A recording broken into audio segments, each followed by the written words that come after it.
예, 우리 하나님 말씀 함께 살펴가도록 하겠습니다. 자, 오늘 5월 23일이고요. 이제 바울의 행적 18번째 시간입니다. 자, 사도행전 21장에서 이제 마지막 28장까지 부르신 길에 섰다면 현실의 상황을 두려워 말라. 부르신 길에 섰다면 현실의 상황을 두려워 말라. 이런 제목으로 우리 하나님 말씀 계속 살펴가도록 하겠습니다. 자, 우리는 지금 이 사도행전의 역사를 살펴오고 있으면서 이제 거의 이제 끝부분에 왔는데요. 그러니까 지난주 우리는 바울이 그 3차 전도 여정을 마치고 이제 예루살렘까지 결국 가게 되는 그 과정을 살폈었습니다. 그래서 이제 고린도에서 이제 출발을 해서 빌립보 그리고 드로아 그리고 이제 그곳에서 소아시아의 이제 해변 도시를 따라 내려오다가 밀레투스 그러니까 밀레도까지 와서 그곳에서 이제 에베소 사람들, 에베소 교회 사람들을 그곳으로 불러서 만나죠. 그래서 이제 성도로서 이제 부름받은 사명에 대해서 이제 부탁을 하고 이제 그리고 이제 그곳을 떠나서 수리아의 이제 팔레스틴 지역에 이제 도착을 했는데 주변에서 계속된 이제 위협의 경고를 들으면서도 이제 부르신 그 사명, 주 예수께 받은 그 사명을 따라 끝까지 결국에는 예루살렘으로 가는 그런 바울의 여정을 통해 우리가 살폈습니다. 자, 이런 상황을 통해 우리는 이제 바울의 사명을 향한 결단과 이 태도, 이런 아주 굳건한 마음을 볼 수 있는데 우리는 이것을 통해서 바울의 이야기가 아니라 바로 오늘 부름받은 나, 성도로서의 우리의 이야기, 나의 이야기다. 내가 이 땅을 살아가는 성도로서 어떻게 주어진 사명을 감당해야 되는지 그 사명을 향한 성도들의 이제 진정한 태도를 우리가 볼 수 있어야 된다 그랬습니다. 그래서 성경은 남의 얘기가 아니라 바로 나의 이야기고 옛날 얘기가 아니라 바로 오늘 나에게 있어지는 그런 이야기다라는 사실을 잊지 말고 우리가 계속 살펴갔으면 좋겠습니다. 자, 그런데 그렇게 이제 이 예루살렘에 도착해서 이제 바울이 그 예루살렘 교회에 있는 이 야고보가 수장이었죠. 장로들과 모든 사도들에게 그가 이제 그동안 이루었던 그 놀라운 전도의 그 사역을 보고를 합니다. 그래서 그걸 들으면서 모두가 정말 하나님께 영광을 돌릴 수밖에 없는 그런 상황이었는데 그렇게 기뻐함에도 불구하고 지금 이제 예루살렘 교회에 있는 사람들에게 좀 걱정은 이 바울이 이 할례나 율법에 대해서 아주 무용성을 주장하는 그런 식으로 소문이 나 있다라는 거였죠. 그래서 예루살렘 안에서 이 결국에는 이 바울로 인해서 벌어질 위태로운 그런 일들이 있을 것을 걱정하다가 좀 바울에게 그런 의도가 아니니까 율법의 규례를 좀 스스로 행하게 해서 다른 유대인들이 볼 때 이 사람이 율법을 파괴하려는 자가 아니다라는 그런 식으로 이제 오해를 풀게 하려고 했었죠. 그래 거기까지 살핀 겁니다. 자, 그래서 예루살렘 교회의 수장이었던 예수님의 동생 야고보도 사실 무엇이 진리인 줄은 알죠.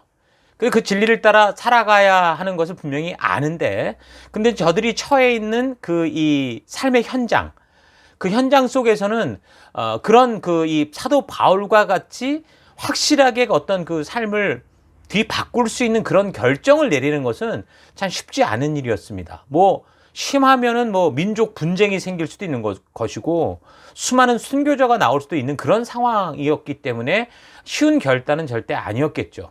그래서 바울이 사실은 쉽게 이런 식으로 뭐 외식적으로 남에게 보이는 그런 일에 동참하고 동의할 사람은 아닌데도 이제 그런 야고보, 이 교회를 자기만이 아니라 이 교회를 책임지고 있는 이 야고보의 진심을 알았기 때문에 야고보가 어떤 면에서 고육지책으로 결정한 것을 이제 바울도 동의를 하고 그래서 이제 규례를 지키는 그런 일들을 행하게 됩니다. 자, 그래서 이제 말씀을 계속 살펴보면 26절 바울이 이 사람들을 데리고 이튿날 그들과 함께 결례를 행하고 성전에 들어가서 각 사람을 위하여 제사를 드릴 때까지의 결례 기간이 만기된 것을 신고하니라.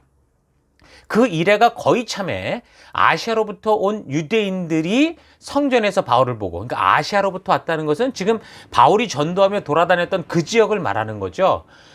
그 사람들이 바울을 보고 모든 무리를 충동하여 그를 붙들고, 그러니까 바울을 붙잡은 거죠. 28절 외치되 이스라엘 사람들아 도우라.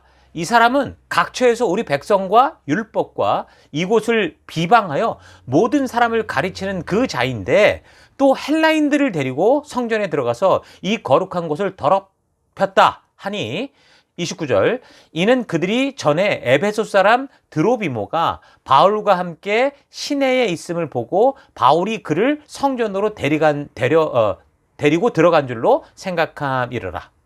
자, 그러니까 이 바울 그 당시에 그 이 헤롯이 지었던 그 성전, 예루살렘 성전의 구조는 지금 화면에 보는 것과 같습니다. 그러니까 여기 분명한 경계 구역들이 있었거든요. 그래서 이방인들이 들어가지 못하는 그런 부분들도 있었습니다. 또한 일반 백성이 들어가지 못하는 그런 부분도 있었고, 그 제사장들만 들어가는 그런 부분들이 있었죠. 잘 이 구역들이 나눠져 있었습니다. 그런데 이제 바울이 계속 율법에 그 어디서든 자유하는 그런 말을 하고 행동을 하니까, 그리고 그렇게 말을 하던 사람이 이방인들과 함께 있는 것을 보고서는 성전에서 지켜야 될 것까지 지키지 않고 그냥 마음대로 행했구나라고 추측을 한 거죠. 그래서 성전 안에까지 이 이방인들을 데리고 들어갔을 거다, 그냥 판단을 해버리고 의심을 하고 그냥 그렇게 생각을 하고 소동을 이제 일으키게 된 겁니다. 그래서 30절, 온 성이 소동하매 백성이 달려와 모여 바울을 잡아 성전 밖으로 끌고 나가니 문들이 곧 닫히더라. 그들이 그를 죽이려 할 때에 온 예루살렘이 요란하다는 소문이 군대의 천부장에게 들리매 그가 급히 군인들과 백부장들을 거느리고 달려 내려가니 그들이 천부장과 군인들을 보고 바울 치기를 그치는지라. 그러니까 아무튼 이 유대인들은 좀 굉장히 극단적인 면들이 좀 있죠. 특히 이제 종교적인 것, 율법에 대한 부분들은 계속 그랬습니다. 그러니까 굉장히 과격했고, 사실 어떤 일이 벌어졌으면 거기에 대한 이 상황을 잘 살펴야 되는데, 일단 한번 이렇게 확 이 바람이 확 불어버리면, 그러니까 그런 식으로 휩쓸려 버리면 그냥 일단 죽여놓고 보는 그런 상황들이 많았던 것 같아요. 그러니까 물불을 가리지 않는 그런 모습을 볼 수 있죠. 일단 내막을 알지도 못하면서, 그리고 증거도 없이 다른 사람이 선동하는 것에 그냥 혹해서 붙잡아서 일단 두들겨 패고 보는 겁니다.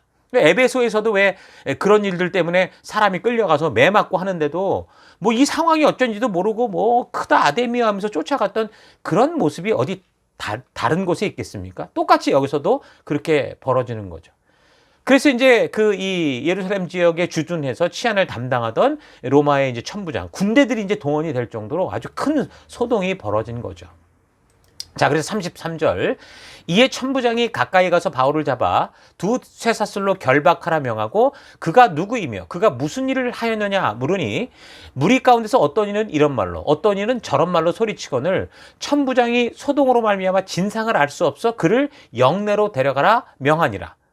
그러니까 지금 그 에베소에서 벌어졌던 그대로죠. 무슨 일인지도 모르고 이런저런 알지도 못하면서 그냥 군중 심리에 그냥 휩쓸렸던 그런 게 여기서 또 명명백백 드러나고 있습니다. 35절, 바울이 층대에 이를 때에 무리의 폭행으로 말미암아 군사들에게 들려가니, 그러니까 막 사람들이 계속 그 폭행을 하니까 군사가 그냥 이 바울을 들고 엎쳐갈 정도로. 그래서 36절, 이는 백성의 무리가 그를 없이 하고자 외치며 따라가미르라. 그러니까 잘 내막도 모르면서 일단 뭐 사람 하나 죽이는 건 우습게 여기는 거. 사실 이게 종교적인 문제죠. 그러니까 가장 무서운 어떤 전쟁, 그럼 종교 전쟁입니다. 거기에는 자비가 없고 말 그대로 사탄과 싸운다고 생각을 서로 하고 있기 때문에 어떤 이 사랑, 자비, 뭐 어떤 배려 이런 게 없습니다. 너무너무 잔인하고 참 무서운 그런 모습을 볼 수 있죠. 그래서 이제 종교와 믿음의 문제에는 양심의 가책도 없고 잔인하기 그지없어서 지금 중동 지역 같은 데서도 벌어지는 요즘도 계속 이제 이스라엘과 팔레스틴들이 그렇게 싸우고 있는데 이슬람까지 가세된 그런 것들을 보십시오. 이슬람들은 기독교인들을, 또 기독교들은 이슬람을 향해서, 그러니까 노인이고 아이고 할 것 없이 일단 종교적인 것에 한번 얽혀버리면 사람을 그렇게 쉽게 죽이는 일들, 이런 것들을 멈추지 않죠. 이런 역사는 다른 종교의 얘기만이 아니라 이 기독교 역사에도 이런 똑같은 짓을 한 경우가 비일비재합니다. 천주교가 전체적인 것을 다스리던 중세시대에 얼마나 많은 사람들이 소위 마녀사냥이라는 말도 안 되는 그런 죄목에 의해서 얼마나 많은 사람들이 이렇게 쉽게 죽어갔습니까? 참 끔찍한 일이죠. 세상에 수많은 고문 기술이 바로 그런 천주교의 로 인해서 생겼다고 하는 그런 기록들이 있을 정도니까 참 무서운 일인 겁니다. 그러니까 우리가 믿음이 자라갈수록 조심해야 됩니다. 하나님이 누구신지를 바르게 알지 못하고 종교적인 어떤 그런 상황으로 완전히 이 성향이 그렇게 심어져 버리면 이런 일들을 하면서도 이게 잘못된지 모르고 사람 하나 죽이고 살리는 게 아무것도 아닌 파리 목숨같이 취급하는 그런 결과를 맞이할 수도 있는 거죠. 자, 어쨌든 그래서 바울이 유대인들에게 잡혔다가 결국 로마 군대에 의해서 결국 구출돼서 구류하게 되는데, 이제 계속 읽어가면 바울이 이제 헬라 말도 잘했잖아요. 그러니까 로마의 천부장이 바울에게 유대인들에게 일단 말할 기회를 줍니다. 또 이 바울이 히브리 말도 잘했단 말입니다. 그래서 이스라엘 사람들에게는 히브리 말로 이제 얘기를 하니까 다들 이제 이 바울을 주목해서 보게 되는 겁니다. 그게 바로 이제 22장의 내용입니다. 그래서 사도 바울이 이 기회를 얻었으니까 자신이 살아왔던 인생, 다시 말해서 간증을 하는 거죠. 간증이 뭡니까? 자신의 자랑을 하는 게 아니라 결국 그 삶 속에 예수님이 어떻게 나와 함께 되었다라고 하는 예수 그리스도를 증거하고 예수님을 드러내는 것. 그게 이제 간증인 거죠. 그래서 바울이 과거에는 내가 사실 너희보다 더 열심히 있던 유대교도였다. 이건 지금도 나를 아는 사람들이 많을 거다. 그러면서 어떻게 자기가 그런데 이제 예수를 전하는 그런 이방인의 사도가 되었는가라는 것을 쭉 말을 해 가죠. 그러니까 자기가 사실은 스데반을 죽이는 그러니까 교회를 박해하는 그 첫 박해 현장에도 내가 증인으로 앞장서 있었다.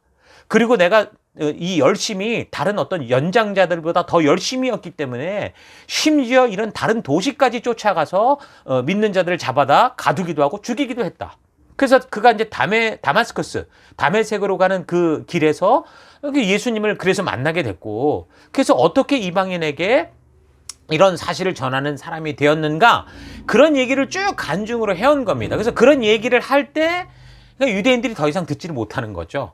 결국에는 이제 예수님 얘기고 그들이 죽였던 이 사람에 대한 얘기니까 유대인들이 막 그 입 다물러 하면서 그냥 다시 흥분해가지고 소리 지르고 함성을 외치면서 바울을 죽여라 이렇게 선동을 하는 겁니다. 그래서 22장 21절 나더러 또 이르시되 떠나가라 내가 너를 멀리 이방인에게로 보내리라 하셨느니라. 그러니까 좀 간증을 하고 있는데 22절 이 말 하는 것까지 그들이 듣다가 소리질러 이르되 이러한 자는 세상에서 없애버리자 살려줄 자가 아니라 하며 떠들며 옷을 벗어 던지고 티끌을 공중에 날리니, 예수님도 똑같이 이런 이 상황 속에 말려서 죽게 되신 거죠. 십자가에. 바울도 지금 딱 그 상황에 걸려들게 되는 겁니다. 그러니까 하나님은 열방 속에 짓밟히고 당하던 그 이 아브라함의 후손들, 이 자꾸 연약한 이 히브리인들을 결국 불러서 뭘로 세웠습니까? 시내산에서 열방 속에 거룩한 제사장 역할을 해달라고, 하나님을 알리는 하나님과의 어떤 중개자 역할을 해달라고 그 모델로 부르실 거 아닙니까? 근데 지금 유대인들이 어떤 상황이에요?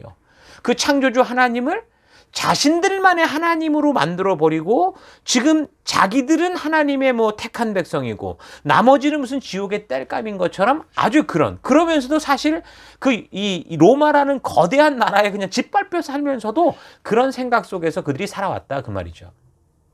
그러니까 처음에는 이 이스라엘 백성들이 그렇게 출애굽해서 가나안 땅에 들어갔을 땐 우상 숭배로 그렇게 하나님 속을 썩이더니, 그리고 나중에는 지금 하나님의 이 마음을 알고 그 율법의 의도를 알았다고 하다가 어느 순간인가는 이제 하나님을 자신들의 민족신 이런 걸로 축소해 버리는 겁니다. 그런데 이제 바울이 그 하나님을 온 열방중에 알리는 그런 하나님이 부탁하신 그 역할, 그 열방의 제사장 역할을, 바른 역할을 한다고 하니까 어떻게 하는 거예요? 이제 이렇게 죽이려고 하는 거죠. 그래서 이제 바울이 군중에게 그런 식으로 히브리 말로 하니까 천부장이 사실은 잘 못 알아듣고 있다가 갑자기 군중들이 이제 바울의 말을 듣다가 말고 막 동요를 일으키고 막 소요를 일으키려고 하니까 바울을 일단 잡아서 좀 채찍질 해서라도 그 이유를 알아내려고 하는 겁니다. 그런데 이제 25절을 보면 25절 가죽줄로 바울을 매니 바울이 곁에 서 있는 백부장들 이르되 너희가 로마 시민된 자를 죄도 정하지 아니하고 채찍질할 수 있느냐 하니, 그러니까 지금 이것은 바울이 빌립보 감옥에서 있었던 그런 일과 좀 비슷하죠. 바울이 로마 시민권을 가지고 있었잖아요. 그래서 그 빌립보 감옥에서도 그런 이 로마 시민권을 활용하는 그런 기회가 됐었는데 여기서도 이제 로마 시민권을 갖고 있는 걸 밝히니까 이제 그 백부장이 와서 이제 이런저런 얘기를 하는 거죠. 자기는 이제 이 로마 시민권을 돈 주고 산 그런 입장이었는데 바울은 봤더니 태어나면서부터 로마의 시민권을 가졌던 사람이다라는 걸 알게 됩니다. 그러니까 오히려 이제 두려워하게 되는 거죠. 그래서 이제 바울이 또 이런 위기로부터 벗어나게 됩니다. 그래서 이제 다음날 이 천부장이 다시 이제 예루살렘에 이 사람들을 공회를 모이게 되는 거죠. 그래서 23장 바울의 결박을 풀고 다시 이야기를 하게 하는데 유대 공회의 구성원들이 이 바리새인과 사두개인들로 구성되어 있잖아요. 그러니까 그걸 알고 이 사도 바울 같은 경우는 사실 자기가 바리새인 출신이었기 때문에 자신은 바리새인이고 원래 바리새인의 아들인데 죽은 자의 소망과 부활로 인해서 이런 일이 벌어진 거다. 그렇게 얘기를 하는 거죠. 이 큰 명제를 놓고 보면 맞거든요. 바리새인들이 믿는 바는 죽은 자의 부활을 믿습니다. 그러니까 예수 그리스도가 바로 죽은 자에서 살아났다라는 걸 전하는 게 사실 바울의 얘기였으니까 틀린 말이 아니라 바른 말을 했는데 이 말에 대해서는 바리새인들은 이것을 믿고 있기 때문에 받아들일 수 있습니다만 그러나 사두개인들은 좀 달랐습니다. 그러니까 사두개인과 바리새인들은 종교적인 직책이 아니라 그냥 종교 파벌입니다. 그러니까 사두개인들은 합리적이고 현세지향적이면서 부유한 계층의 사람들이었기 때문에 그러니까 내세에 대한, 그러니까 다음 세계에 대한 희망을 갖지 않았습니다. 특히 이제 사두개인들이 부활을 믿지 않는 그런 것 때문에 우리가 복음서를 살필 때도 예수님과 그들이 부딪혔던 그런 경우가 있는 거. 마태복음 22장 23절에 그런 것들 우리가 살핀 적이 있습니다. 반대로 이제 바리새인들 같은 경우는 부활, 천사, 영 이런 거에 대한 믿음을 가지고 있었기 때문에 이런 주제, 이 주제들에 대해서는 이 두 집단이 가장 민감하게 서로가 서로를 옳다고 주장하는 그런 부분이었거든요. 그러니까 이 두 집단 사이에 신학적인 차이뿐만이 아니라 결국은 그것으로 인해서 감정적인 대립이 계속 있었기 때문에 이 논쟁이 아주 필요 이상으로 격화가 된 거죠. 사도 바울도 바리새인이었기 때문에 사실 예수라는 이름을 빼고 죽은 자의 부활을 믿는다라는 얘기를 하는 바람에 이제 사두개인들이 또 덤벼들고 거기에 대해서 바리새인은 저 말이 틀린 말이 아닌데 니네가 왜 그러냐 이러면서 자기들끼리 이제 혼란이 일어나는 겁니다. 그러니까 유대교의 이 두 세력이 자신들의 이권을 뺏기지 않으려는 그런 것에는 얼마든지 한통속이 되죠. 예수님을 죽일 때도 다 같이 이런 서로가 적대적인 관계에 있으면서도 한통속이 돼서 자기들이 뺏길 것 같은 이 군중들에 대한 어떤 그런 권리나 권력이나 이런 걸 뺏길까 봐 한통속이 돼서 죽이는 데는 하나가 되는데 근데 지금 이제 자기들이 주장하는 자기들의 이익과 부딪히는 얘기가 나오니까 이제 서로 자기들을 위해서 거품을 물고 자기들이 주장하는 게 옳다. 그렇게 싸우게 되는 겁니다. 이게 얼마나 격렬했는지 23장 10절을 보면 큰 분쟁이 생기니 천부장은 바울이 그들에게 찢겨질까 하여, 그러니까 찢겨 죽을까 싶어가지고서 군인들에게 명해가지고 그 무리 가운데서 바울을 뺏어올 정도로 그리고 이제 그 주둔지 안으로 들어가 버릴 정도가 되는 겁니다. 그러니까 유대인들이 얼마나 격렬했으면 이 로마의 그 군대 이 장군이 볼 때 위험하다 이거 안 되겠다 싶을 정도로 그런 정도였던 거죠. 그래서 또 이제 여기서 이제 바울이 또 위기를 벗어나게 되는 겁니다. 그래서 이런 문제로 지금 이제 바울을 죽이기 전에는 먹지도 마시지도 않겠다는 이제 극단적인 사람이 나올 지경이었습니다. 또 이제 바울을 죽이려 하는 일에는 또 이들이 하나가 되는 그런 상황이 되었겠죠. 그러나 그것은 사실 사람들의 문제고 하나님은 어떡합니까? 바울이 전할 복음의 소식이 세계 역사 속에서 잊혀지지 않도록 그 당시 세계 중심인 이 로마에까지 가서 이 예수가 그리스도다라는 것을 증언하는 그 사명을 이루는 그곳까지 내가 너와 함께한다라는 얘기를 하는 거죠. 23장 11절 그날 밤에 주께서 바울 곁에 서서 이르시되 담대하라. 네가 예루살렘에서 나의 일을 증언한 것과 같이 로마에서도 증언하여 하리라. 사실 예루살렘에 오는 것도 계속 주변에서 이런 위험성, 이 죽음이 왔다 갔다 하는 이런 위험성 때문에 가지 말라고 했을 때 주 예수께 받은 사명 때문에 가서 그가 결국에는 순종함으로 결국은 얘기를 다 했습니다. 그들이 이제 흥분해서 사람을 죽이려고는 했으나 분명히 하나님의 뜻과 하나님이 이루신 일을 말했기 때문에 저들이 듣고 그것에서 반항을 하고 거절을 하는 상황이었잖아요. 그러니까 그랬던 것처럼 이제 네가 로마에서도 그 일을 하게 될 거다. 그렇게 말씀을 하는 거죠. 그래서 지금은 우리가 지금 바울이 이렇게 했던 이 역사, 이 모든 말들, 편지가 성경이 돼서 우리가 지금 신약으로 다 이렇게 신구약으로 갖고 있지만 뭐 그 당시에는 바울의 입장에서 지금 이 아직 적지 않은 성경들이 많이 있죠. 오늘 우리가 보는 에베소서, 빌립보서, 골로새서, 뭐 빌레몬서, 디모데 전후서, 디도서 이런 것들이 있잖아요. 그러니까 아직도 어떻게 하는 거예요? 하나님께서 이 바울을 통해 이 말씀을 전할 것이 있는 거예요. 그러니까 다시 말하면 하나님이 전하고자 하는 그 말씀을 전해야 되는 그 하나님의 마음을 알고 그 사명을 가진 사람은 그렇게 쉽게 죽는 건 아니라는 거죠.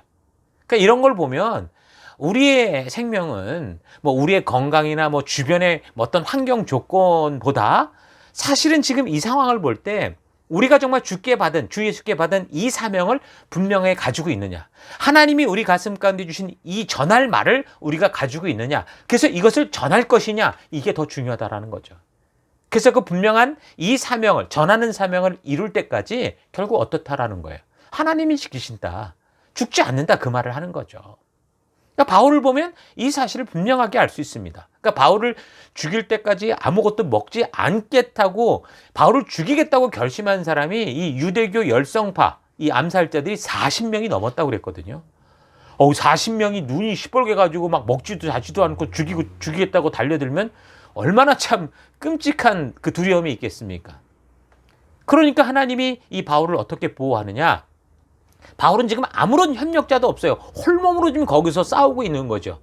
뭐 야고보를 비롯한 이 교회가 있다고 하더라도 교회가 거기서 어쩔 수 있는 상황이 하나도 없어요. 오직 하나 의지할 것은 하나님밖에 없었던 거예요. 하나님이 지키십니다. 바울을 지키시려고 어떻게 합니까? 로마의 군대를 동원하죠. 그것도 470명이나 동원을 하십니다. 보병 200명, 창병 200명, 기마병 70명. 오늘날로 말하면 거의 대대급 전투부대를 동원하는 거예요. 그래서 바울을 보호합니다. 그래서 이 바울을 그 위험이 있던 예루살렘에서 가이사랴 지역으로 이제 안전하게, 총독이 있는 그곳으로 안전하게 이송을 하게 됩니다. 그러니까 자신을 죽이고자 혈안이 된 수많은 사람들의 위협 속에 바울이 두려움과 공포 속에 있을 수밖에 없었을 때, 그때 예수님께서 바울에게 오셔서, 그러니까 바울이 찾은 게 아니에요. 예수님이 먼저 찾아오시는 거예요. 그 고린도에서도 그가 참 침잠하고 참 이 막 가라앉 그때 예수님이 찾아오신 것처럼 여기서도 그를 찾아오시죠. 찾아오셔서 네가 로마에서도 이 그리스도의 복음, 예수의 그리스도 되심을 전하는 이 복음을 증거해야 될 거다라고 그렇게 말씀을 해주시는 겁니다. 그래서 여러분이 지금 보냄을 받은 각자의 삶의 터, 뭐 가정, 학교, 직장, 사업터, 모든 관계, 그 어느 곳에서 여러분이 어떤 역할을 하고 있던지, 그래서 우리가 이것을 통해 잊지 말아야 되는 것은 바로 하나님의 그 이 진실한 뜻을 전할 수 있는 그런 사명을 가지고 증인으로서 우리가 이 전하는 자로 있다라는 거 잊지 마십시오. 그래서 우리가 살아가는 모든 터는 전도의 기회고 또 하나님과 이 백성들을 연결하는 통로가 되는 사명의 터가 된다라는 거죠. 그래서 여러분이 이런 사실을 잊지 않는다면 하나님께서 바울에게 지금 약속하시며 그를 지키시고 그를 위로하시는 것처럼 분명히 여러분들이 지금 어렵고 고난 삶을 살아간다고 해도 하나님은 여러분을 위로하실 것이고 여러분과 동행하실 것이고 여러분을 인도해 주실 겁니다. 여러분 힘내십시오.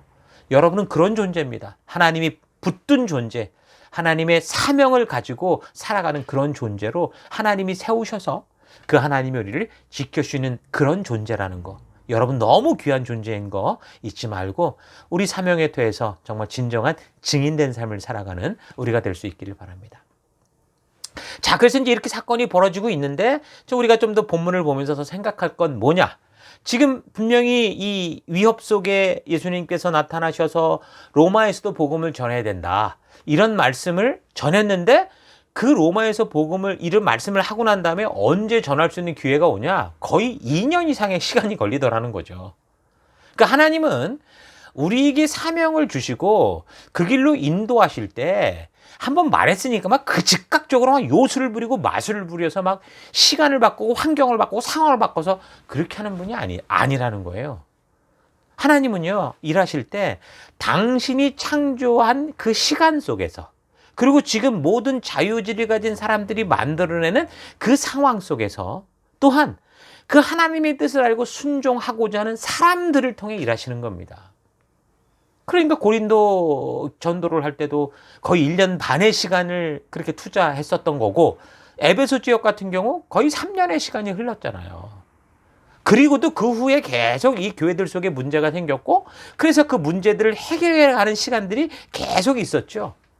그러니까 하나님이 한번 전도하게 하셨던 그 자리를 갔더니 진짜 천국으로 변하더라. 그게 아니라 바로 그것은 하나님의 뜻을 아는 하나님의 사람들이 모이는 장소가 되고, 그것이 교회고, 그래서 교회가 하는 일은 이 어두운 땅 속에 하나님의 복음을 들고 빛을 들고 그 빛을 비추는 일, 어둠과 싸우는 일들을 하게 되더라는 거예요. 여러분, 에베소에서 바울의 능력이 어느 정도였습니까? 바울이 사용하던 손수건을 가져다가 병자들한테 얹어도 그 사람들이 다 나을 정도였어요. 아유, 그 정도 능력이면 우리가 뭘 겁낼 게 있습니까? 그런데 하나님은 그런 능력을 베푸시고 그런 일을 행하심에도 불구하고 순식간에 뭐 요술처럼 그 에베소 사람들과 도시들을 변화시킨 게 아니라, 바울이 3년 동안 꾸준히 말씀을 전하고 듣는 사람들이 순종해 나아가며 한 걸음 한 걸음 나아갈 때 그 순종하는 사람들을 통해서 그 도시를 바꾸시고 그 상황을 바꾸시고, 그러니까 하나님은 당신이 창조하신 시간과 자유주의를 가지고 살아가는 이런 사람들이 만들어내는 모든 상황과 환경 속에서 순종하는 사람을 통해서 그 일을 이루어 가신다라는 겁니다. 그러니까 바울이 로마에서 복음을 전해야 된다라는 그 예수님의 약속이 있었음에도 불구하고 결국 시간을 보면 2년 이상의 그런 시간들이 걸려가는, 그런 이유는 결국 이 인간들이 만들어낸 그 당시 아주 복잡한 정치적 미묘한 그 이 헤게모니들이 그 안에 있었다라는 거죠. 그러니까 로마의 권력을 등에 업고 있는 이 유대 지역의 왕들이 있었죠. 헤롯과 그 왕들 가문으로 인해서 결국 이 혼란들이 계속 가중되고 있었고, 거기에다가 이제 문제가 생기니까 로마에서 직접 임명하는 이 총독들이, 이 팔레스틴 지역은 한 이 총독이나 한 왕이 다스리는 게 아니라 로마가 일부러 이 너무 특별한 사람들이었기 때문에 이 다 쪼개버렸어요. 같이 하나 되지 못하도록 다 쪼개가지고 다스리도록 했거든요. 그러니까 헤롯 가문 그 왕들과 로마가 임명한 총독들, 이런 사람들이 정치적, 사법적 그런 권한을 가지고 그 땅을 통치하고 있었고, 꼭 거기에 치하는 로마의 군인이 담당하고 있었고, 유대인들은 또 아주 독특한 이 독특성 때문에 로마가 이 사내들인 공의회라는 이 민족 공동체를 어느 정도 인정을 했어요. 그래서 자치 의결기관 같은 게 있었는데, 여기에 지금 이 모든 사건의 주동자들, 대제사장들, 그때 이 대제사장 같은 경우는 막 권력에게 돈 주고 암투로 이제 쟁취하는 그런 상황이었잖아요. 그런 사람들과 또 그 종교적 일을 하는 서기관들, 거기에 지금 민족적으로는 이 제사장의 혈통을 가지고 있는 사두개인들, 그러니까 뭔가 이 종교적 이 귀족 계급, 그리고 이제 많은 바리새인들, 율법 중심의 이런 사람들이 그렇게 다 뭉쳐가지고 그 땅 안에서 싸우고 다투고, 또 국민들은 거기에다가 헤롯 땅 그래가지고, 그래도 어쨌든 뭐 예를 들면 일제 시대 그러면 일제에 빌붙었던 것처럼 헤롯 일가에 일붙었던 그런 이 사람들도 분파도 있었고, 또 거기다가 완전히 막 이 반혁명 투쟁을 하듯이 이 할례당 같은 열심당파, 이렇게 그냥 모든 나라 안에 뭐 여러 가지로 다 나뉘어져서 싸우고, 로마를 또 등에 업고 그 백성들의 혈을 이 피를 뽑아먹는 세리들 같은 국민들을 못 살게 하는 이게 정말 그런 상황이었습니다. 그런 상황. 마치 오늘날 요지경 같은 우리가 사는 이 세상의 모습 그대로라고 볼 수 있죠. 근데 하나님은 이런 요지경 같은 세상 속에서 어떻게 해요? 기적처럼 마술과 같이 사람들의 막 심정을 바꿔버리고 상황들을 막 이렇게 기적적으로 막 뒤바꾸고 마음대로 막 이렇게 변신시키며 그렇게 행하시는 게 아니라, 지금 우리가 볼 때 이 불공평해 보이는 이 땅 이 모습 이대로, 그 자유의지를 가진 인간들이 만든 너무나 복잡한 이 상황 그대로 이 시간 속에서 그래도 하나님의 약속을 믿고 순종하는 그런 사람들을 통해 묵묵히 당신이 약속하신 것을 지켜가고 계시는 겁니다.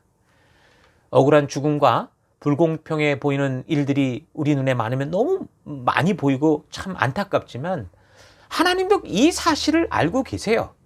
그 사람들의 억울함과 불공평으로 인해서 함께 하나님도 울고 계십니다. 이러려고 너에게 자유를 준 게 아닌데 너희가 왜 이렇게 사느냐? 통곡하고 계시다라는 거죠. 그러면서 분명히 말씀하신 것처럼 그 묵묵히 심판의 날을 기다리며 변함없이 하나님은 당신의 약속을 성실하게 지켜주고 계십니다. 여러분, 이 사실을 잊지 마십시오.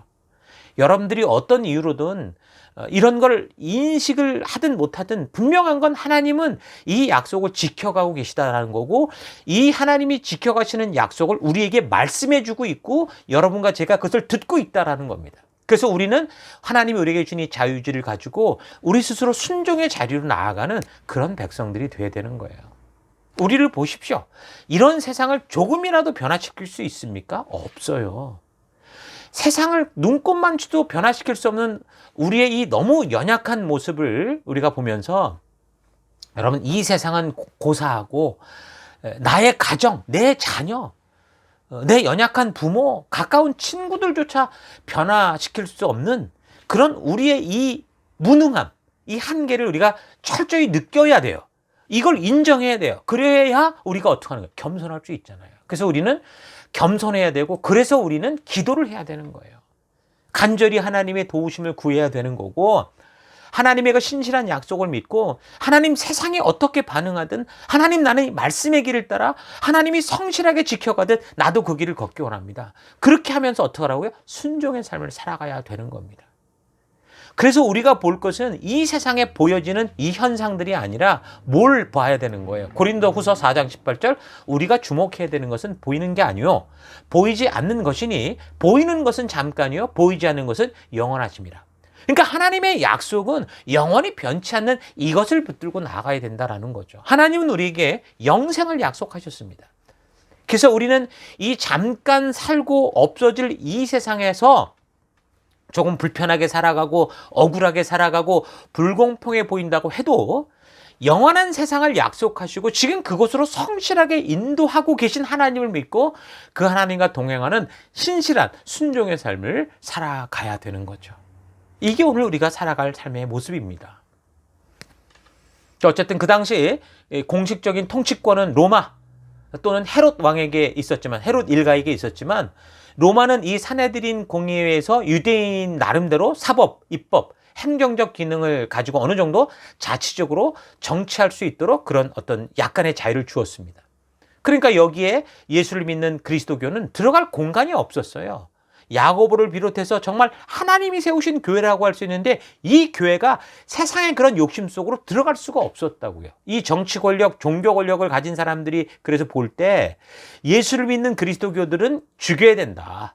그래서 항상 사회를 혼란케 하는 그런 존재로 봤기 때문에 이렇게 탄압하고 억압하는 형태였던 거죠.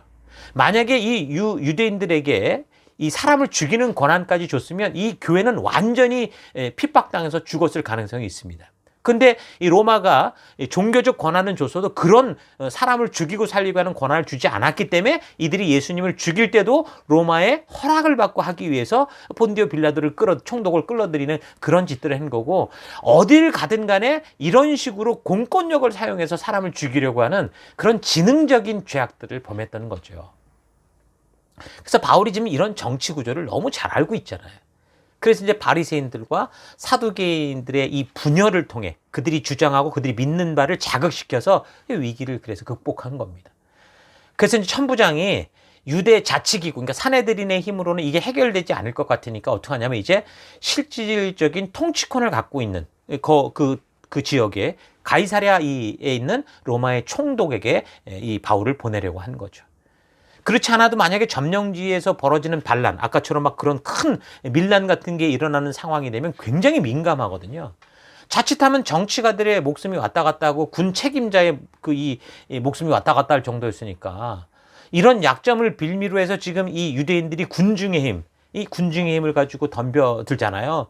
그래서 이런 유대인들이 지금 눈이 시뻘게 가지고 바울을 죽이겠다 그러고 뭐 혈안이 돼 있고.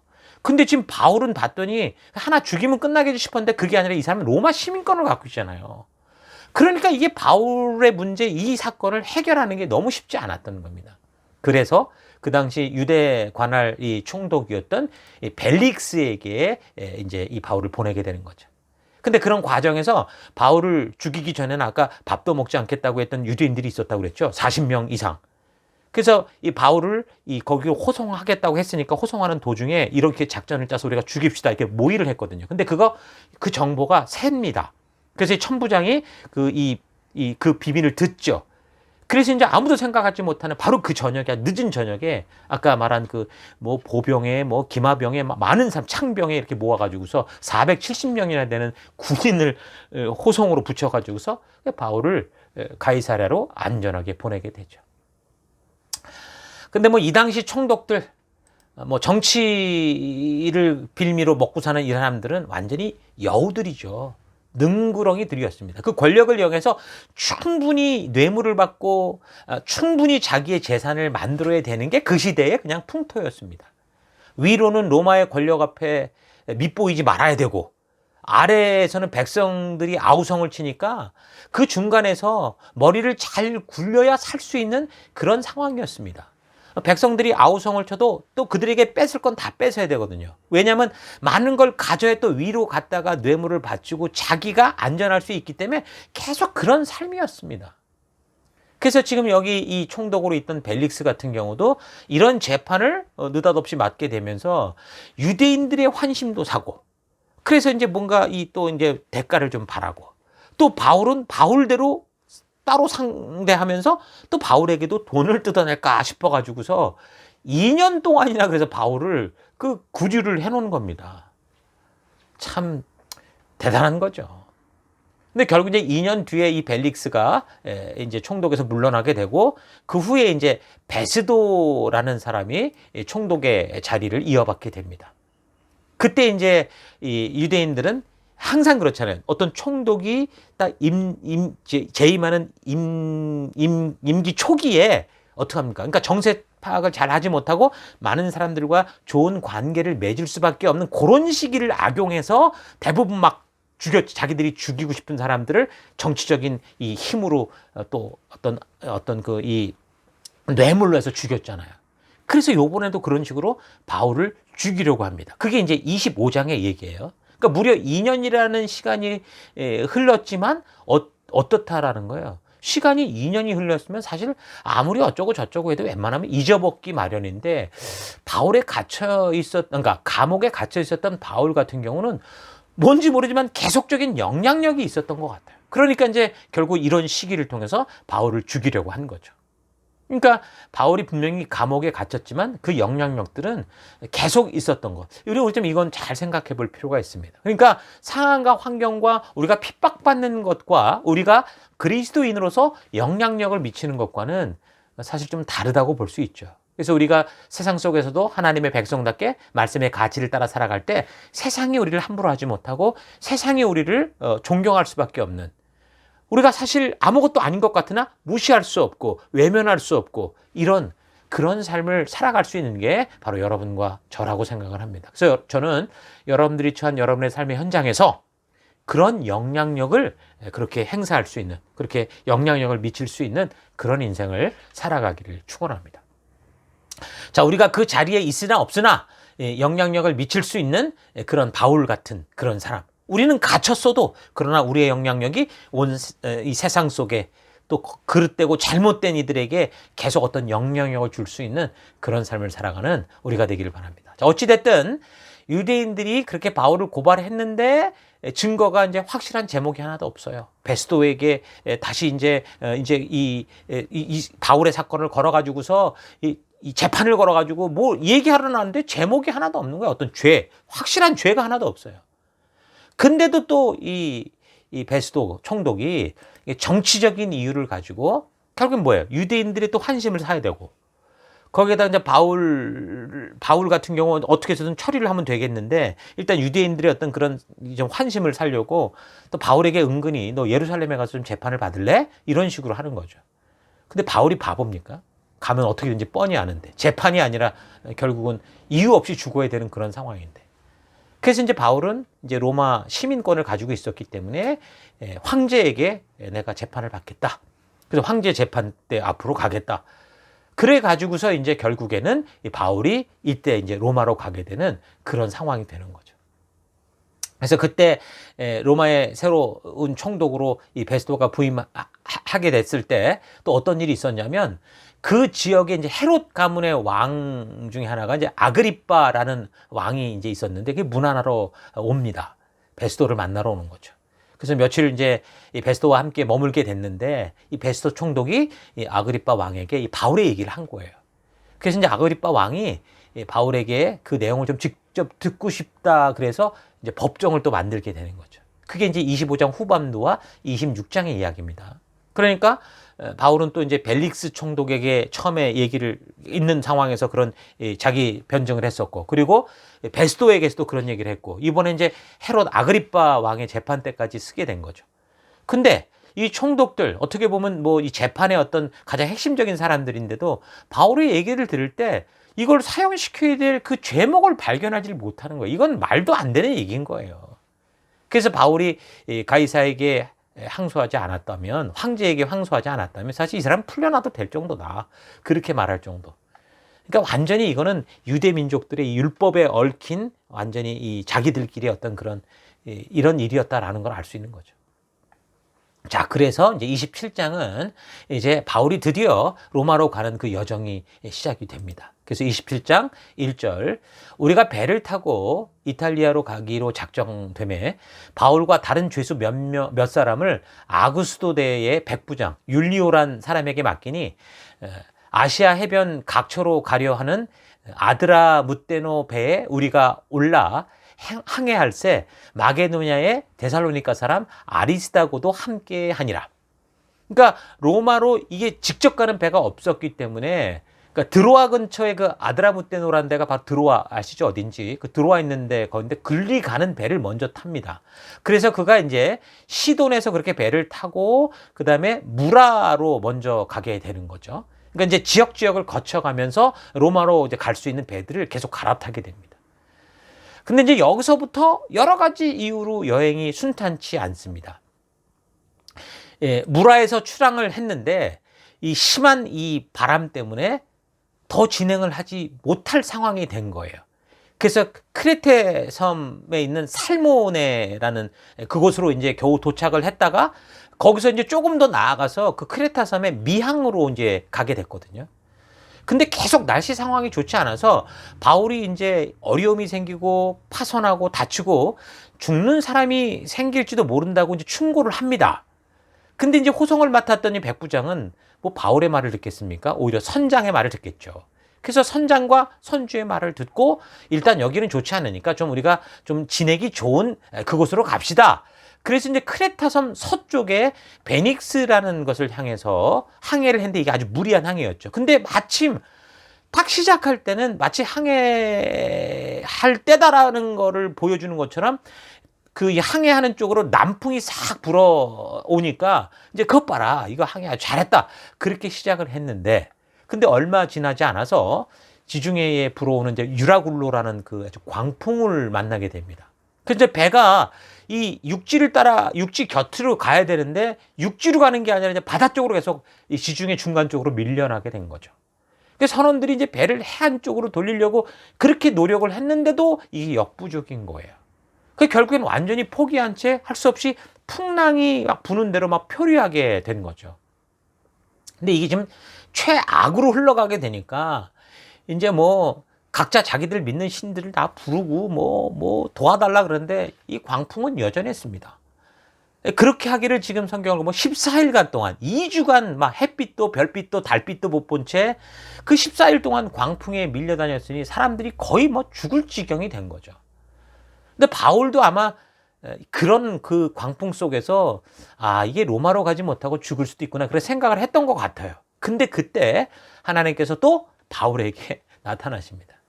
그래서 이제 그가 부름받은 이 하나님이 예수님이 약속하셨던 그 사명을 이루는 거기까지 너가 갈 거다. 그런 얘기를 해 주시죠. 무서워 말아라. 사명을 이루기 전에 너는 죽지 않는다.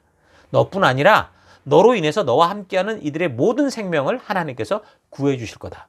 그렇게 약속을 해 주십니다. 얼마나 할렐루야입니까? 여러분 이런 사실을 근거로 보면 우리도 우리의 사역의 현장에서 꿈꿀 만한 게 있죠. 뭡니까? 여러분들이 만약에 바울처럼 이렇게 우리도 성도로서 이 사명을 가지고 그렇게 살아간다면 하나님이 나를 통해 전하고자 하는 그런 이 하나님의 뜻을 가지고 전하기 위한 삶을 산다면 어떻다는 거예요. 우리의 사명으로 인해서 우리가 정말 이 상황이 지금처럼 팬데믹으로 다 죽을 것 같아도 어떻게 한다는 거예요. 우리로 인해 사명을 가진 자로 인해 하나님의 뜻을 전한 그 성도들로 인해서 그 죽을 위기에서 살아날 수 있다. 그 얘기를 하는 겁니다. 그래서 우리가 이 사명의 길에 있어서 정말 이 길을 걷기 위해 목숨을 걸고 걷는다면 그 다음은 하나님이 책임져 주시는 거예요. 하나님께서 그런 위기의 때마다 먼저 찾아와 주시고 말씀해 주시고 위로해 주시고 우리가 행할 사명들을 깨닫게 해주신다라는 거죠. 그래서 23절 내가 속한 바 곧 내가 섬기는 하나님의 사자가 어젯밤에 내 곁에 서서 말하되 바울아 두려워하지 말라. 네가 가이사 앞에 서야 하겠고 또 하나님께서 너와 함께 항해하는 자를 다 너에게 주셨다 하였으니. 그러니까 죽음의 위기 속에서 예수님은 너만 열애시켜 줄게 그렇게 말씀하지 않으시죠. 네가 붙든 사명이 완수되기까지 너는 결코 죽지 않는다. 그리고 또한 너와 함께하는 모든 이들을 내가 책임져 주겠다. 얼마나 놀라운 일입니까? 그러니까 바울에게 그래서 두려워하지 말라고 약속을 해주시는 겁니다. 그러니까 바울이 이런 사명을 알고 하나님의 그 위로를 받으니까 어떻게 돼요? 오히려 더 강하게 이 사람들을 위로하고 격려합니다. 바울은 선장도 아니었어요. 배도 모르고 바다도 모르는 사람입니다. 그러나 그는 하나님의 뜻을 아는 사람이었어요. 그래서 27장 25절 여러분 안심하십시오. 나는 나에게 말씀하신 그대로 하나님이 말씀하신 그대로 그렇게 이룰 것을 믿습니다. 그 하나님을 믿습니다. 이게 우리의 고백인 거예요. 지금 우리 눈에 보이는 상황이 풍랑과 폭풍과 곧 이제 죽음이 앞에 다가와 있다고 해도 하나님의 약속이 있으면 그 약속대로 되는 것이 오늘 우리의 삶이라는 거, 성도의 삶이라는 거 잊지 마십시오. 그래서 우리가 살다 보면 정말 그럴 때가 있잖아요. 살 소망이 다 끊어진 것 같은 그런 최악의 상황, 이 바닥의 상황을 만나는 그런 때가 있을 겁니다. 그때는 정말 괴롭죠. 힘들고 아무도 나를 알아주지 않고 그래서 마음이 심히 상하고 절망스럽고 정말 모든 걸 포기하고 싶죠. 그러나 그때 여러분 이 사건을 여러분 깊이 묵상할 수 있기를 바랍니다. 우리에게 중요한 거는요, 성도들에게 중요한 것은요, 지금 우리가 처한 상황과 환경이 얼마큼 최악이냐, 얼마큼 최고냐, 이게 중요한 게 아닙니다. 이것이 지금 사명의 길에 서 있느냐, 그 과정의 끝이 어디냐, 우리가 지금 어디를 향해 가고 있느냐, 그 길이 하나님께서 약속하시고 인도하시는 사명의 길이냐 아니냐, 이걸 분별하는 게 더 중요해요.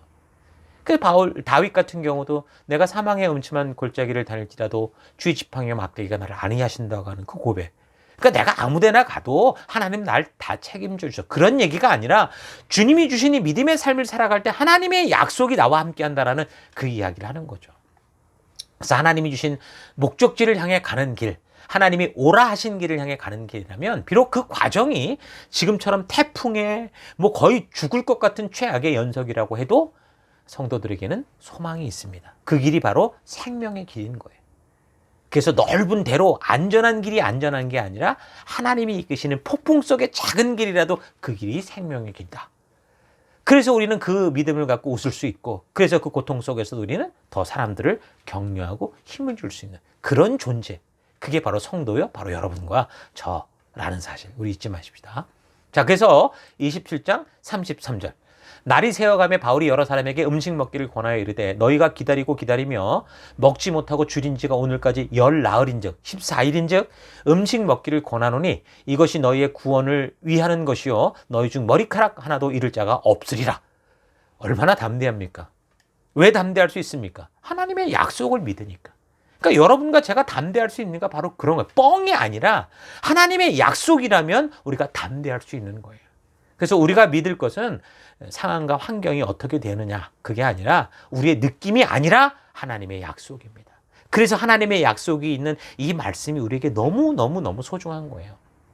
하나님은 신실하시고 변함이 없으신 분이다라는 이 사실을 믿고 하나님이 약속하신 이 약속 위에 하나님의 이 부르심 위에 굳게 서는 우리가 되십시다.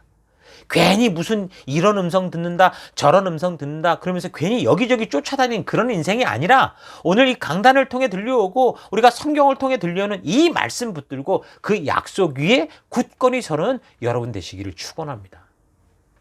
자, 그래서 결국에는 이제 이 광풍 속에 밀려 결국엔 섬에 도착하게 되는데 그 섬이 이제 멜리데, 그러니까 몰타라는 섬이었습니다. 자, 그래서 이제 마지막 28장으로 가보면 그렇게 해서 겨우 이제 살아서 육지로 올라오게 되니까 그곳 이 섬 주민들, 원주민들이 막 불을 피우고 막 영접을 해주는 거예요. 근데 이제 막 추우니까 다들 이제 이 불가로 모였겠죠. 근데 바울이 불이 약하게 펴서 그랬는지 좀 섬기려고 그 장작 더미를 한 묶음을 잡아가지고 이제 불에다가 이제 얹어놨는데 마침 그 나무 더미에서 독사가 나와가지고 바울의 손을 물어버린 거예요. 근데 그걸 섬 사람들이 봤거든요. 근데 그 당시 이 사람들이 어떻게 생각했냐면, 야, 저거는 이 폭풍과 이 죽음 속에 살아나온 사람이 저렇게 죽게 되는 거는 이건 저 사람 분명히 무슨 죄인이다. 저건 살인자다. 바다에서 용케 살았지만 봐라, 하늘의 공의가 살았다. 분명히 저는 죽는다. 이러면서 이제 바울이 죽을 거라고 생각을 한 겁니다. 그런데 뭐 이미 예수님께도 말씀하신 것처럼 바울이 독사에 물리고도 죽질 않는 거예요. 그러니까 이제 그 섬 사람들이 바울을 다시 보게 되죠. 죄인이 아니라 이 사람은 이 독사에 물리고도 살았다. 이건 신이다. 이러면서 바울을 이제 신처럼 섬기려고 하는 거예요. 또 거기서 이제 바울이 겸손한 삶을 보여주죠. 거기에다가 이제 바울이 그렇게 해서 이제 머물게 됐는데 그 섬에 이제 제일 높은 추장 같은 높은 사람, 보블리오라는 그 사람의 아버지가 열병에 걸리고 이지를 앓고 있었는데 이 사람을 예수의 이름으로 이제 기도해서 고쳐줍니다. 그러니까 완전히 이제 이 상황 속에서 이제 바울은 거기서 최고가 된 거예요. 완전히 상황이 역전되고 말았습니다. 그래서 그 섬에서 3개월을 있을 수밖에 없었는데 뭐 그 기간 동안은 어떻게 보면 완전히 선교대회나 마찬가지라고 할 수 있겠죠. 그래서 3개월 만에 이제 거기서 이제 결국 떠나게 되는데 로마로 갈 배가 이제 준비가 되니까 배에 탈 때 그 섬 사람들이 그냥 얼마나 그 은총과 은혜를 받았는지 예수를 다 믿고 이제 바울이 가는데 거기다가 그냥 그 276명 같이 탔던 사람들이 먹을 음식까지 다 보충을 해서 주는 그런 일이 있었습니다. 자, 그래서 그 몰타 섬에서 새로 이제 다른 배를 타고 수라구사라는 걸 들렸다가 레기온을 거쳐서 보디올에 이제 상륙을 하게 되는 거죠. 그 바로 이제 로마의 본토로 들어가게 되는 겁니다. 자, 그때 이제 어떻게 이제 이런 소식을 들었는지 이제 형제들이 또 마중을 와서 또 함께 한 7일 정도를 함께 머뭅니다. 근데 사실 지금 바울은 신분이 뭐예요? 일단 죄인이에요. 미결수란 말입니다. 근데도 이 로마의 백부장 율리오가 이 호송을 맡은 책임자가 바울을 알아서 그랬는지 그런 여유를 주는 거죠. 그래서 이제 우리 성도들도 여러분이 함께 살아가는 어느 공동체, 어느 뭐 직장, 뭐 친구 관계, 뭐 사업터 어디서든 다른 사람들이 정말 여러분을 믿기에 그들이 배려해 줄 수 있을 만큼 그런 정말 선한 영향력을 미치는 신뢰를 주는 하나님의 능력을 보이는 그런 삶을 살아갈 수 있기를 바랍니다. 자, 그래서 그렇게까지 로마에 왔는데 또 이제 소식을 들은 지체들이 와서 바울을 또 영접을 해주죠. 그리고 이제 백부장 율리오가 이 바울을 배려해 줍니다. 사실은 이제 어쨌든 죄인이니까 미결수 감옥으로 보내야 되는데 그러지 않고 바울이 그냥 자기 셋집을 하나 얻어서 판결을 받을 때까지, 재판이 있을 때까지 가택 연금 상태로 이렇게 좀 자유롭게 지내게 한 거. 물론 이제 그 집을 떠날 수는 없었지만 그렇게 된 겁니다. 28장 30절. 바울이 온 이태를, 그러니까 2년을 자기 셋집에 거의 2년을 또 머문 거예요. 자기에게 오는 사람 다 영접하고 하나님의 나라를 전파하며 주 예수 그리스도에 관한 모든 것을 담대하고 또 거침없이 가르치더라. 이게 이제 마지막 절인 거죠. 그러니까 사람들이 찾아와서 바울을 섬기는 것이나 하는 일에 대해서 아무 방해를 받지 않았고 또 그 집에서 사람들이 오면 하나님의 말씀을 가르치는 것, 이런 거에 자유로웠다라는 거죠. 그러니까 가택연금이라는 게 어쨌든 어떤 정해진 이 자유가 없는 어떤 한계선이 있는 것이었지만 바울은 사실 그런 상황과 환경이라고 핑계대지 않았던 것 같아요. 우리는 사실 어떤 상황이 되든 간에 뭐 우리가 하나님의 뜻대로 살 수 없는 이유들을 너무너무 많이 창조해내고 만들어내는데 바울은 어떤 상황이 되든 간에 그 상황과 환경을 핑계 삼지 않았어요. 주어진 증인의 사명, 생명을 낳는 생명을 세우는 그 사역을 그래서 절대로 게을리하지 않았고 멈추어 서지 않았습니다. 그 주어진 삶의 현장에서 끝까지 자신에게 주어진 주 예수께 받은 이 거룩한 사명, 이 생명을 낳는 생명을 세우는 일에 최선을 다하는 그런 삶을 살아가는 거죠. 여러분은 바울을 통해 이런 모습을 보고 성도인 우리가 어떤 모습으로 살아가야 되는가라는 것을 좀 깊이 바라볼 수 있어야 됩니다. 이렇게 생명을 낳는 생명을 세우는 사명에 충실하고 어떤 상황과 환경 속에서도 증인된 삶을 살아가는 이 이야기를 마지막으로 이제 사도행전의 역사는 다 이제 기록이 마무리가 되는 겁니다. 하지만 아직 바울은 로마에 갇힌 상태고 순교하기 전까지의 시간이 있죠. 그래서 그 기간들은 우리가 계속 살펴갑니다. 사도행전은 이제 28장까지 살폈지만 이제 계속 나머지를 우리가 살펴나갑니다. 자, 정리를 하면 사도 바울은 어디를 가든지 시간을 때우는 그런 삶, 적당히 하는 삶이 아니라 사실상 그의 현실은 사명대로 살기 너무 힘들었고 어려운 상황이 계속되고 있었음에도 불구하고 부름받은 사명, 주 예수께 받은 그 맡은 바 사명, 증인된 삶을 살아가는 것에 최선을 다한 삶을 볼 수 있습니다. 가택연금으로 있으면서도 복음을 전하고 그가 미리 보냈던 그 로마서를 더 이 지체들에게 깊이 가르쳤고 나중에 이제 결국 가이사 황제 앞에 서기 전까지 그 사명들을 쉬지 않고 계속 감당했습니다. 여러분 이런 모습을 보면서 거룩하게 구별된 성도의 삶, 하나님 아버지의 마음을 품은 리더의 삶이 어떠해야 되는지 우리 정말 좀 심각하게 바르게 볼 수 있기를 바랍니다. 온전하게 정말 분별할 수 있기를 바랍니다. 우리가 늘 말씀을 들으나 그 말씀이 우리의 심중으로 들어오지를 못하다 보니까 알긴 아는데 그 실제성이 없어서 뭐 리더를 맡던 인턴을 맡던 어떤 역할을 맡을 때 자기는 열심히 하는 것 같은데 그냥 대충 하는 일들이 참 많을 때가 있거든요. 여러분 이 바울의 태도를 통해 우리에게 맡겨진 사명을 우리가 어떻게 감당해야 되는지 정말 이 사명을 감당하는 태도를 우리가 정말 심각하게 잘 느낄 수 있어야 되고 그렇게 살아갈 수 있어야 됩니다. 여러분들도 부름받은 거룩한 성도로서 각자 살아가는 삶에 어떤 환경과 상황이 다가오든지 그곳에서 자꾸 핑계대고 시간 때우고 하나님이 부르신 일을 하지 못해야 되는 이유를 만들어내는 게 아니라 어떤 상황과 환경 속에서도 하나님 주신 믿음의 삶을 살아갈 수 있는 증인된 삶을 살아갈 수 있는 그런 시간을 창조하고 그런 상황과 환경을 만들어가는 여러분 될 수 있기를 축원합니다. 자, 그래서 바울은 그런 이 잡혀있는 기간 동안 어떻게 합니까? 그 연금되어 있는데도 오는 사람들에게 복음을 전하고 또한 각 교회들을 섬기는 일을 하죠. 그게 바로 이제 옥중서신이라는 건데 그래서 다음 주부터는 옥중서신이라고 불리는 이 성경들 에베소서부터 그다음에 골로새서 또 빌레몬서가 함께 살펴질 거고 그리고 빌립보서 이런 걸 살펴나가게 됩니다. 그래서 이제 여러분들이 이 옥중서신을 이제 살펴보면 로마에 오기 전과 온 후로 이제 갈라지는 요 상황이라고 볼 수 있는데 바울의 어떤 이 사역을 보는 안목이 조금 달라진 걸 우리가 찾을 수 있어야 됩니다. 그게 뭐냐면 예수님의 재림에 대한 거였어요. 그러니까 이전에는 자기가 생각했던 것은 자기의 이 생애가 다하기 전에 예수님의 재림이 있을 거라는 확신 가운데 그가 그렇게 복음을 전하고 종말론을 전하고 그랬었는데 그가 이제 이 로마로 오게 되면서 그 생각이 좀 각도가 달라진 것을 볼 수 있습니다. 메시지 속에서. 그래서 이제 예수님의 재림의 날이 그렇게 자기가 생각한 것처럼 그렇게 빨리 이루어지지 않을 것이라는 그런 바른 예측을 하는 것 같아요. 그래서 이제 여전히 변함없이 주신 사명을 감당해야 되는 이 하나님의 나라 뭡니까? 교회. 아, 교회가 어떤 거구나라는 그 개념을 다시 한번 생각해 봤던 것 같아요.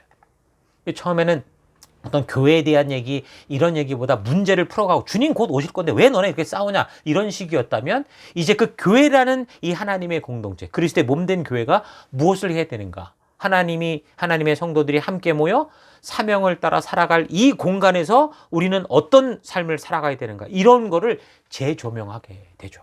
그래서 이 그리스도의 몸된 교회를 섬겨야 될 방법들 그래서 거기에 대해서 이제 후배 목회자들에게 이런 삶들이 계속될 때 어떻게 해야 된다라는 목회 서신도 쓰거든요.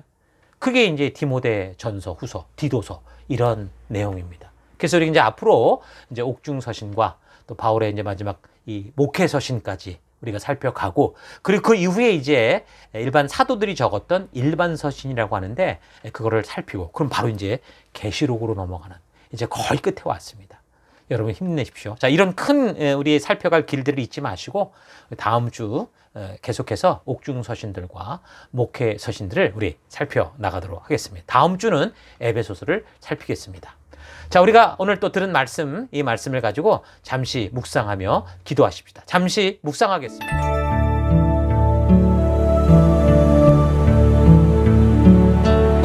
예, 우리는 지금 바울의 이제 이 사도행전의 역사를 살펴왔는데요.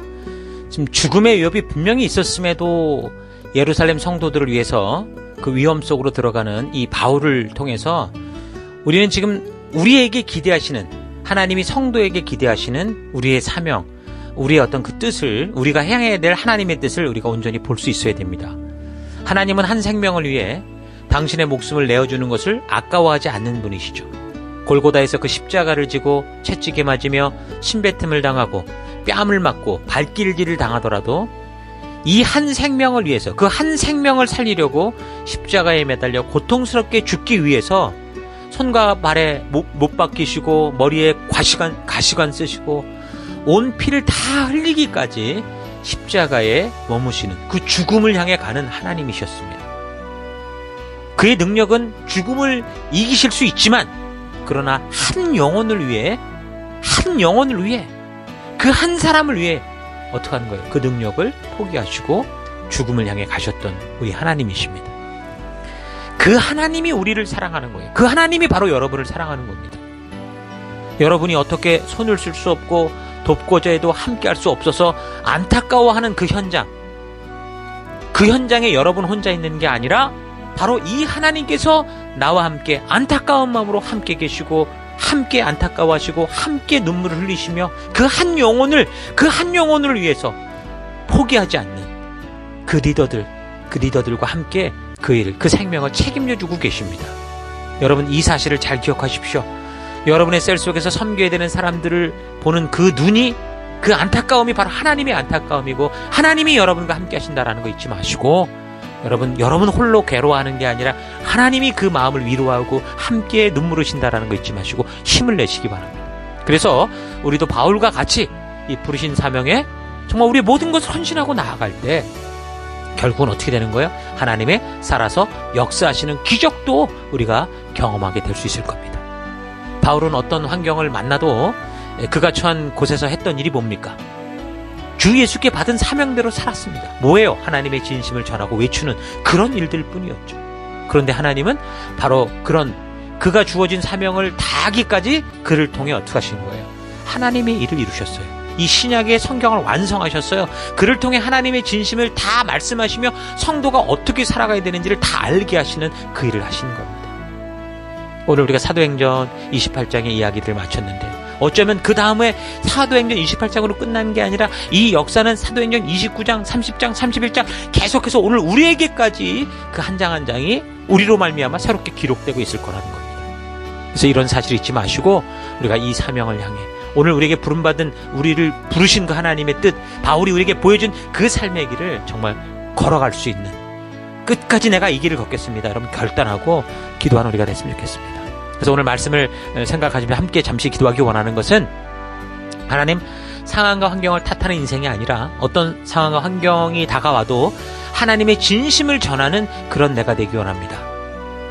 하나님, 이 땅에서의 편안을 위해 울고불고 할 게 아니라 영원한 생명을 주시고자 하는 하나님의 진심을 전하는 이 증인된 삶, 사명의 삶을 내가 걷기 원합니다. 기도하시기 바랍니다. 어그러지고 불공평하고 너무도 억울한 일이 많은 세상 속에서도 하나님의 진심을 기억하며, 하나님, 내가 이 믿음 잃지 않고 나 홀로 걷는 길이 아니라 우리 주님과 걷는, 우리 주님이 함께 하시고 우리 주님이 먼저 하시는 이 길을 걷는 내가 되기 원합니다. 잠시 말씀을 생각하시면서 기도하겠습니다. 기도하십시다.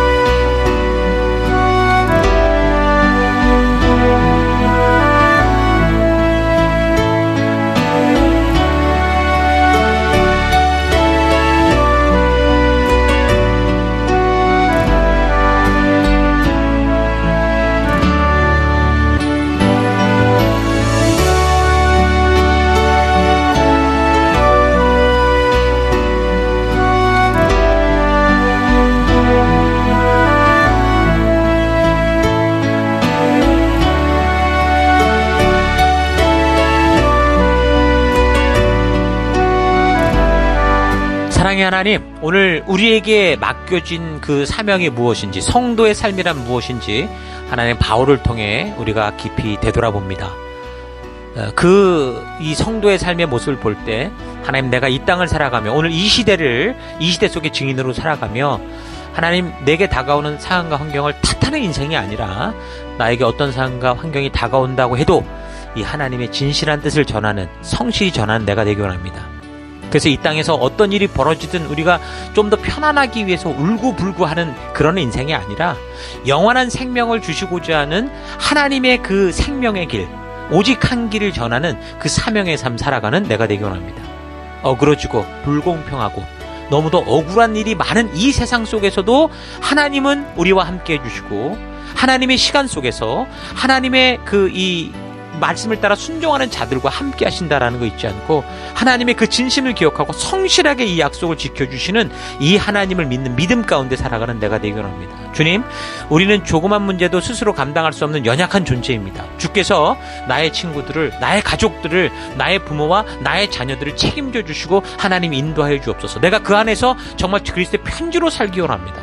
내가 걷는 이 사명의 길, 하나님의 은혜의 복음을 전하는 이 길을 가기 위해 하나님, 정말 내가 주님의 증인답게 사는 이 일에 하나님 내 목숨 아끼지 않고 그 믿음의 길을 걷는 내가 되기 원합니다. 이 한 주간도 하나님, 그렇게 바울이 걸었던 그 길과 같이 하나님, 나 또한 그 길을 걷는 그런 하루하루가 되기를 간절히 바라옵고 예수님 이름으로 기도했습니다. 아멘.